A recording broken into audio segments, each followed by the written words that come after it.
It's Christmas time, the Giants are top of the league and Braehead are in town. This is A View from the Bridge.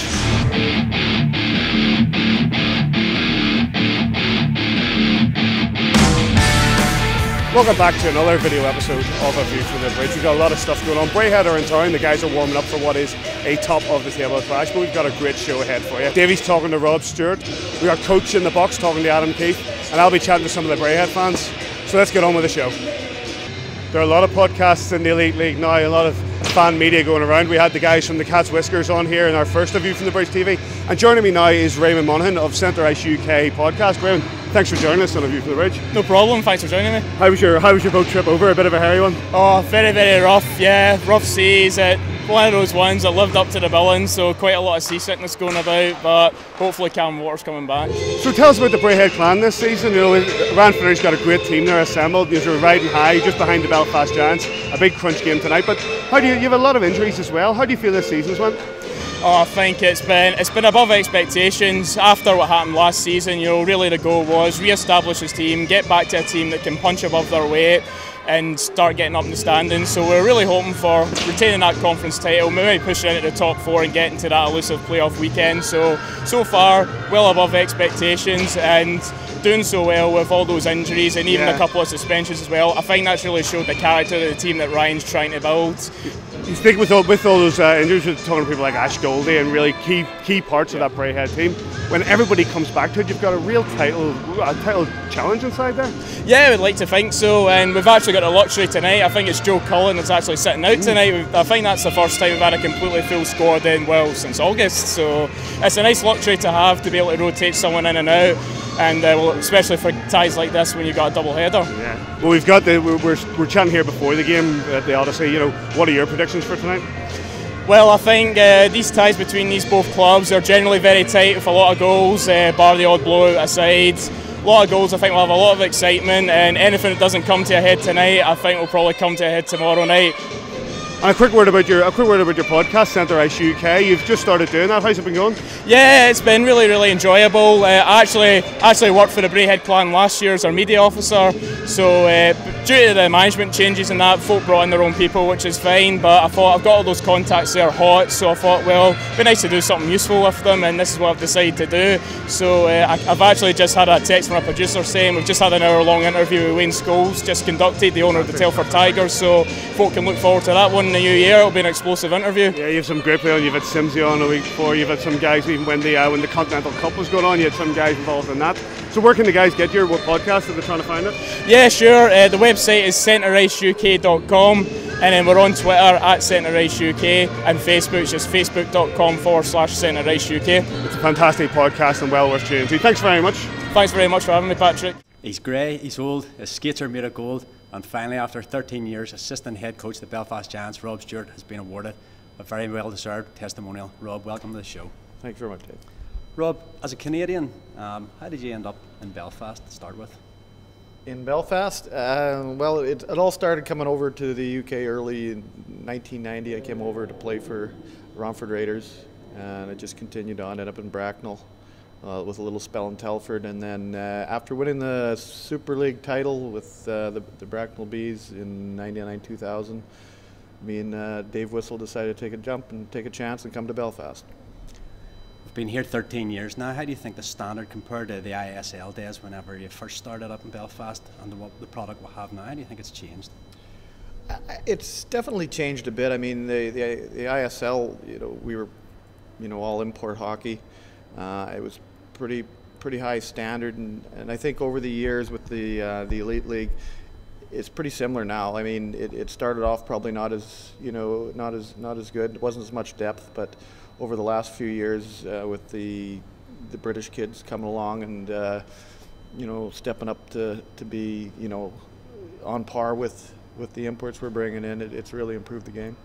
A lot of memories for us guys through the years in Belfast, but any highlight memories of your own? It's all, obviously the titles.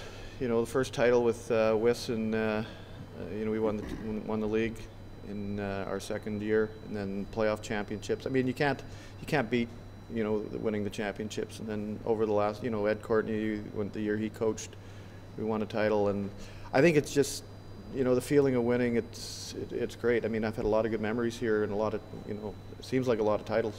Assistant coach now, you've had a go at head coach in the past. Do you think it's something you'll ever go back into? It's hard to say. I mean, I probably wouldn't say no if it ever came around. Obviously, at the moment with the family and that, and my little guy is playing hockey here right now, and it's nice to be around to watch him grow up and play. So, if you take on a head coaching job somewhere, you got to leave the family for a bit, and something you really got to think about. And finally, just coming up just in the new year, February the 18th, your testimonial, something you're looking forward to, and any players you want to, just a sneak preview who might be coming back? I'm definitely looking forward to it. I think, playing, getting back on the ice and playing in front of a bit of a crowd will always be nice, but it's the guys that you're going to be bringing back to play with, and a couple of main guys that would really, that I'd really look forward to playing would be like Dave Whistle. I'd like to see him on the ice.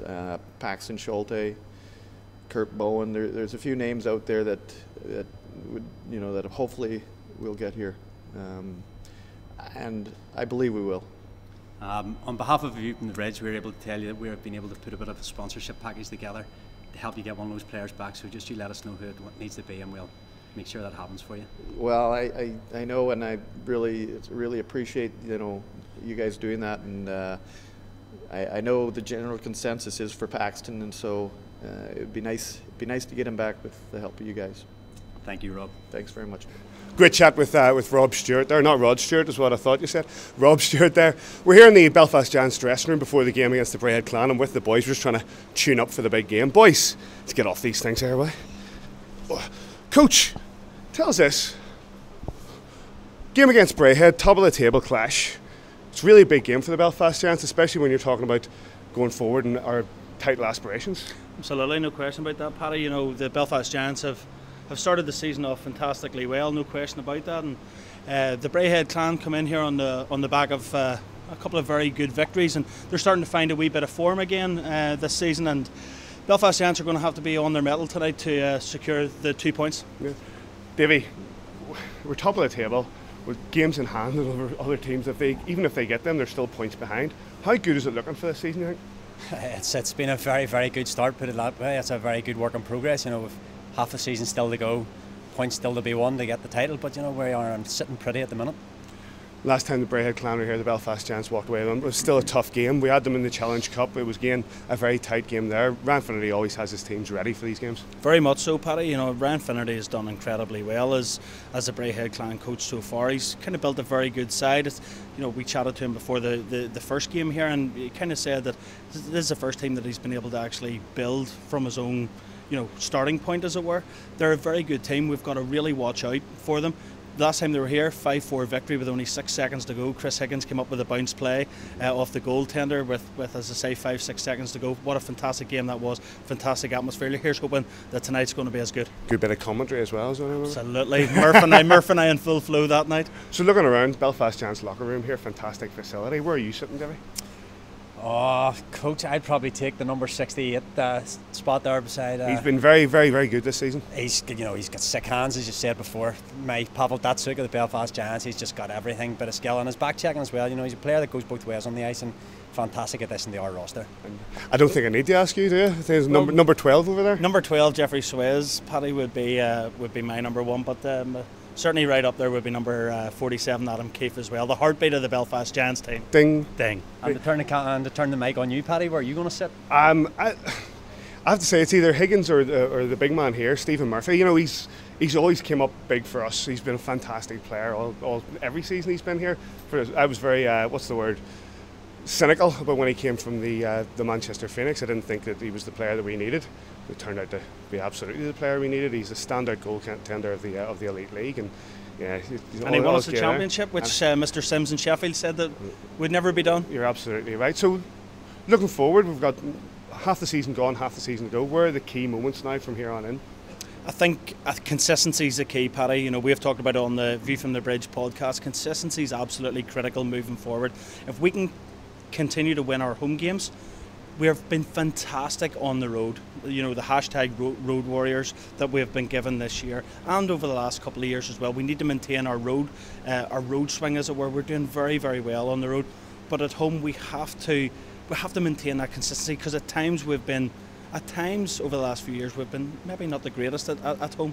Paddy? And then with the game against Braehead, are they our closest challengers, or do we need to be looking out for somebody else? I still think I'm targeting that Valentine's Day weekend against the Panthers, the double header away in Nottingham. I think that's going to be a crucial point in the league. If we can go there, still be in the position we are now, take something from the NIC that weekend. Yes, Braehead certainly, with the way the conference system's set up now, they are going to be big challengers, but I think that Valentine's Day weekend, as I said, that's going to be the crunch weekend of the season.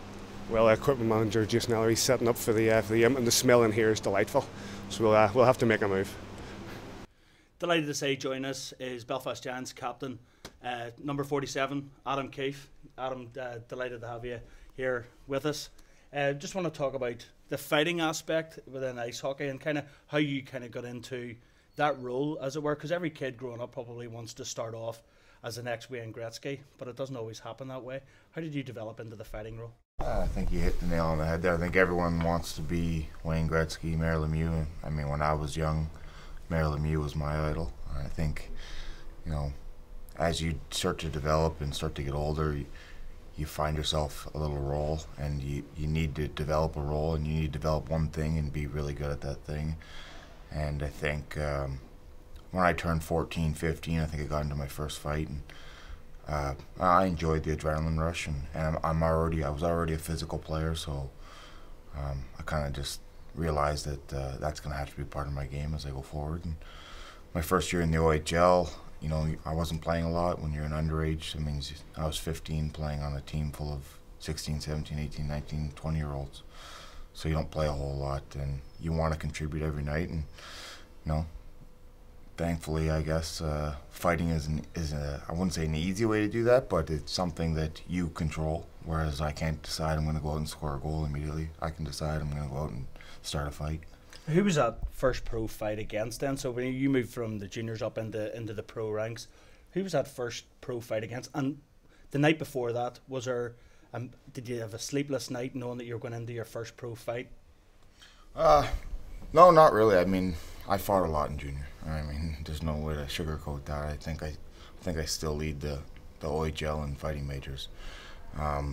But going into my first NHL training camp, which was Vancouver, I knew that nobody knew who I was. I was kind of just going there because I was signed on a Manitoba deal, and I mean, I did everything I could there to try and find a fight, you know. And thankfully it worked. You know, I ended up getting an NHL game, an exhibition game there, and kind of made a little name for myself there, and people knew who I was. So, but going further into the American League, I mean, obviously they're men. They're no longer junior players. They're no longer teenagers that you're fighting. So, I guess you may be a little timid, but you know, when the altercation happens, you kind of, I guess, you man up and do what needs to be done. What makes a tough guy? You know, is it strong chin, strong fists? Is it courage? What actually, or is it all of the above? What is it that makes it a tough guy? Well, I think tough guy is I mean, team, like player tough, I would say is a guy that blocks shots, really. I mean, a guy that blocks shots, a guy that plays physical in the corner, a guy that stands up for his goalie and his teammates. That's a tough guy to me, but I mean, in the sense of the word, I guess, considering, for a better lack of the word, a goon, I mean, to me, it's showing up. I mean, you know, you're not always going to win everyone. It's not like that. Sometimes you slip, sometimes you fall, sometimes you get hit with one. I mean, it's a fist fight. You're going to get hit with punches every now and then, and sometimes you can get out of one without a scratch or without even being touched. But the other time, you might get out with a broken nose or a cut on your ear, or you know, who knows. So I think it's just about showing up and competing. And then if you do lose a fight, it's showing up again the next night and doing the same thing.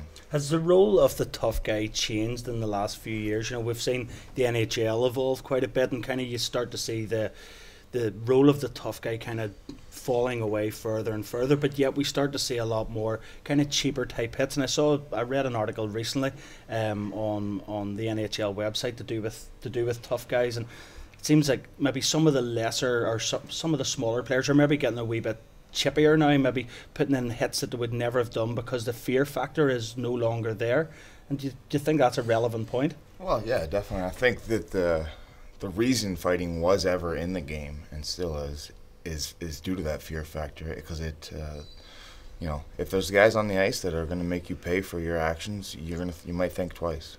Yeah, some guys won't, and sometimes they pay for their actions. And I think going further, I mean, the way that the NHL is going, and it's kind of pushing away that type of fight, and maybe that's as a result you're seeing some more dirty hits. But I think the main reason behind the injuries for the hits in today's game is the speed and size of hockey players is far like way better than it was back in the day. And the guys are big and strong, and when they hit you at top speed, it's going to hurt. And I think that the media has blown it out of proportion, and it's more so to do with the evolution of the game rather than you know, fighting and that, as far as the injuries go. And in terms of your move to the Elite League, you know, you've always stayed very true to your role as the go-to guy, but you can't afford now to be a one-dimensional player in any form of hockey, whether it be the Elite League or whether it be right through to the American League, through to the show. No, I think now you need to not just be able to fight; you need to be able to play a regular shift and contribute. I mean, if you're playing a regular shift and you're getting scored on every night, you know, the chances are the next year you're not going to be around. So you need to be able to contribute, and then you also need to be smart. I mean, you see a lot of tough guys come in this league and cost their team, and you know, they don't last. And so I think, you know, you need to have a head on your shoulders, and you need to be smart, and you need to know when you're going to drop the gloves. Well, just picking up on that point, you talk about some guys maybe overstepping the mark this season. We've seen a few incidents, the Derek Campbells, the Matt Nickerson type incidents that have happened recently. Andrew Conboy here at the Odyssey Arena.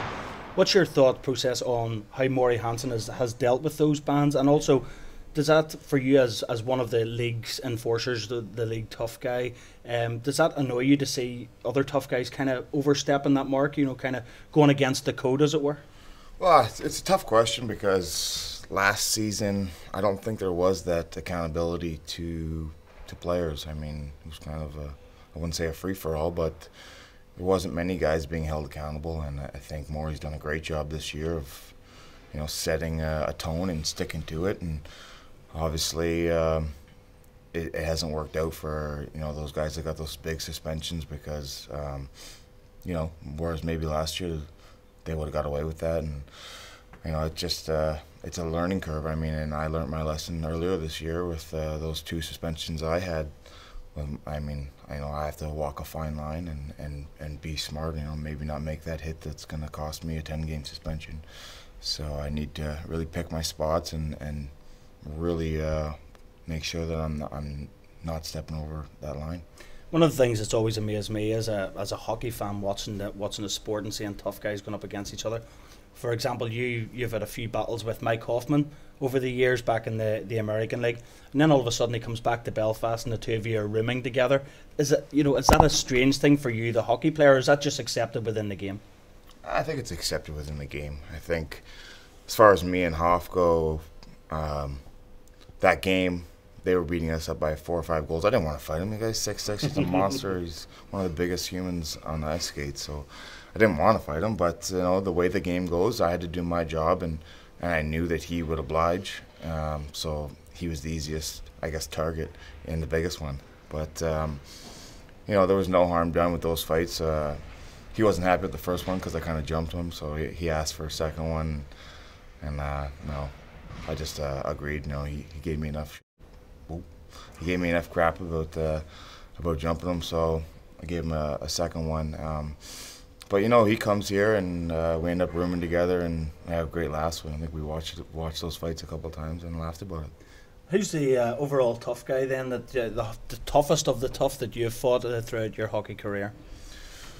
Well, it's hard to name just one, but I fought one guy in NHL exhibition, Rightus Ivanons or Ivanons, and I mean that was probably the biggest hockey player I've ever played against on skates. He was probably 6'3". He was only not that tall. I mean that's tall compared to me, but probably like 270 pounds, and I mean he was a big boy. Looked like a wrestler on skates. Aside from him, there's Jeremy Yablonski playing somewhere, and I mean he's like another guy. He's like a UFC fighter on skates. So those guys they're scary men. I mean, but when it comes down to it, you know, it's a job, and we know what we got to do, no matter who it is, I guess. And just finally, I would be remiss of me not to ask you, we're sitting high at the top of the league. Braehead Clan roll into town tonight, but just your kind of thoughts on the season to date, and we're sitting in a very nice position at present. Yeah, definitely. I mean, these are huge games. Well, they're all huge games, but this one we recognize as being two big games. I mean, we understand the situation that they're in and chasing us, and we want to stay ahead, and we don't want to look back. So, you know, we're ready for these games, and we know that they're going to be ready. So they're going to be two good games and two battles, and we're going to have to be ready for a battle. Ladies and gentlemen, earlier this year, our former longtime owner of the Belfast Giants, Jim Gillespie, was inducted into the UK Ice Hockey Hall of Fame. This honor was bestowed on Jim for his commitment to ensuring the survival of the Belfast Giants for over a decade. Anyone that's been a fan for a long time knows all about Jim Gillespie.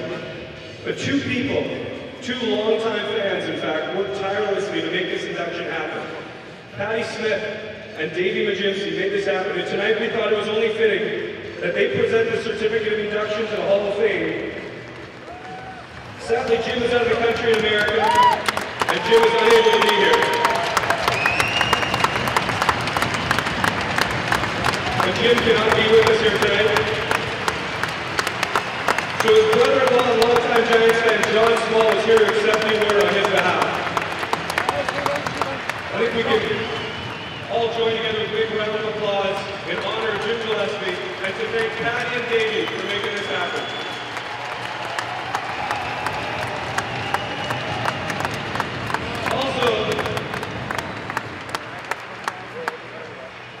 Also, the Giants organization would like to formally recognize the work that Patty and Davey do and have done for years with their weekly podcast on the Kingdom of the Giants website, along with Neil Russell. These three guys have for years been doing this weekly podcast for Giants fans, and we want to make their weekly podcast the official podcast of the Giants organization. These three guys are now officially part of this team, and they'll have as much access to players, coaches, and staff as they need to continue giving Giants fans and fans around the league the best behind-the-scenes coverage in all of the Elite League. Patty, Neil, Davey, we have a special presentation from our captains, Adam Keefe, Colin Shields, and Calvin Alford today.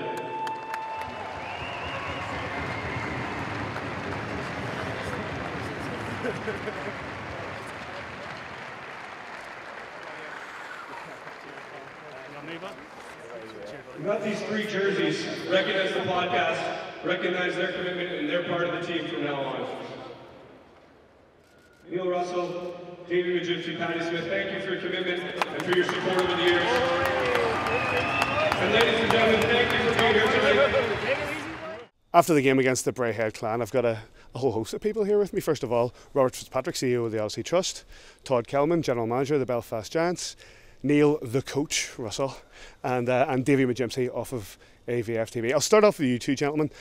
Before the game, we had a fantastic little ceremony recognising Jim Gillespie in the Hall of Fame and all that he gave to this organisation. It was a fantastic little moment.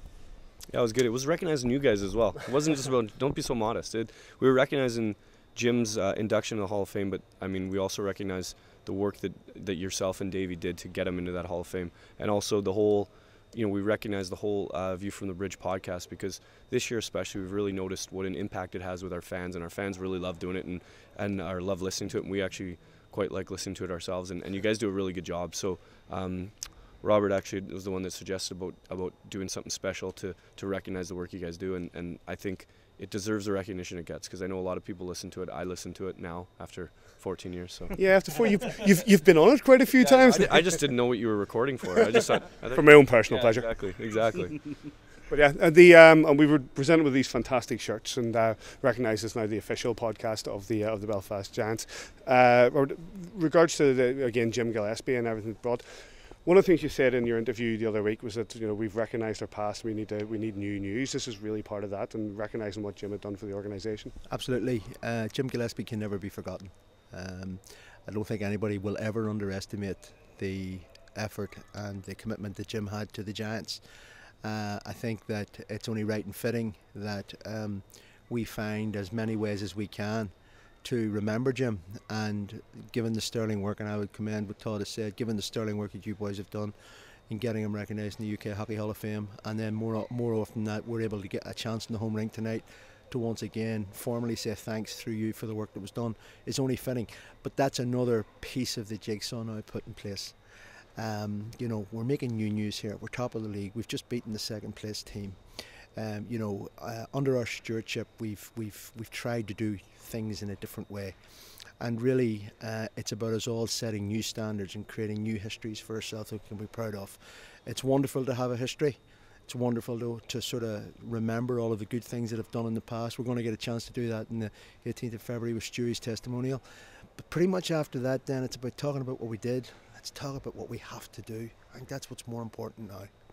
I'm going to go down the line here like a typewriter, all the way you do yourself, Davey. Like you were key in, first of all, suggesting the whole thing for Jim Gillespie and then helping drive it forward. I think just through our membership of the IHJ UK, it gave us an opportunity to be able to do it. First of all, Jim Gillespie is obviously a massive part of the club's history, and it would be easy to say if it wasn't for Jim over the last 10 years, we probably wouldn't be here tonight, or Todd will tell you, we definitely wouldn't be here tonight. And it's nice, but as Robert has also said, it's another piece of the jigsaw. He's been recognised and fantastically well, and thanks to the club for their efforts in doing that. But it's an exciting time to be a Belfast Giant fan, and going into the new year riding high top of the league.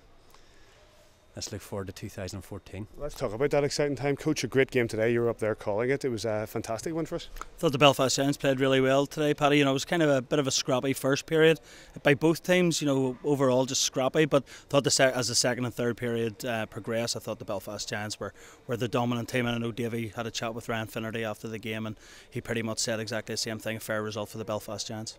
Let's ask a former player. Todd, what do you think of tonight's game and the way this team are playing overall? I would agree with the coach here. Really? Yeah, I actually would. I thought I thought he's the coach, I thought it was a pretty scrappy first period. I wouldn't say that it was great hockey the first period. I thought we showed our class in the second period. I thought Chevy had a great game. I thought Swezzer had his best game of the season with a goal and an assist. And I love the way Keefe plays, and I only see the home games, but he plays the same every night, and he's such a force out there. He makes such a he's such a momentum changer, and I thought he did that really well tonight. People around the league think Adam Keefe is just this tough guy that goes out there, and Adam Keefe is the best penalty killer in the league by a mile. He blocks shots with his head. And tonight, since he's taken the lead on killing penalties, the last few games he's been the first guy on the ice to kill penalties, and we knock on wood, we haven't given up a goal in the last couple of games, and he's leading the way. He's leading the way on and off the ice, which is great. So. A fantastic 4-1 win. And Robert, where do you think this team could go from here? It's an exciting time for the Belfast Giants. Well, so that Davey doesn't correct me this time, we played football. That was one of my favourite parts of that interview, I have to say. I would never, ever beg to think about, I never want to say that we're going to do this. I learned a very quick lesson in calling hockey one night in the box with Keller when I said, it's really good that Stephen Murph's going to get a shutout, and they scored. And your reaction to that? Yeah, not good. That's the only time that I can ever say anything against him like that. So, yeah. But it is an exciting time for the team. They're doing really well, riding high, and I think it's okay. We've got a few months to go before the end of the season. But I think we're all agreed that this is a great team to watch. I think it is. It's exciting hockey. I like the team that Paul put together. I like the style of play we have. It's exciting to watch. It's exciting to be a fan, and I think right now, it's interesting because I had about an hour conversation with Steve Thornton today, a former coach. He's Paddy's favourite. Oh, really? A favourite of mine. And great guy, long-time friend of mine, and we had a great, working relationship for the couple years that he was here. And he just said, the biggest thing, he always stays in touch with us. And he said the biggest thing that he liked about the Giants is that it felt more than just a hockey team. And I think our fans now are getting, like, sometimes the players have the passion and sometimes all the fans don't, and then sometimes the fans get it more than the players. And I think now, finally, everyone gets it. I think we're giving them access that not a lot of other clubs give their access to, like, not that it's a big deal, but I'm in McCool. Anytime anyone wants to ask me a question, I'm in McCool's before every game. Players are in McCool's every game. Robert's in there half the time on stage answering questions. We're pretty open about things. We're pretty, in the past, I guess you could criticize us for not communicating enough and not letting our fans know what was going on. And I think we're good at that now. And I think you learn every year. And I think doing things like this, like having a podcast that people actually can listen to, and it's not just three nutballs talking hockey and not knowing what they're talking about. It is that. Well, it is that. But I also want to comment on the fact that we've gone video here. Like, I hope this isn't a permanent move. You told me one time you were all of radio. I'm behind the camera. Yeah, there you go. But it was nice to be able to recognize it, and we've always been friends, the three of us or the four of us, and it's good that the work you guys do. I really appreciate it. I think the whole organization does. I just want to burst this bubble a little bit by saying that, another 300 or 400 people every night wouldn't go amiss either. I mean, I think we have to recognise and realise that the organisation behind all of us have invested quite substantially in the product on and off the ice this year. And I think that we all have to remember that this is a product for all of the people of Belfast.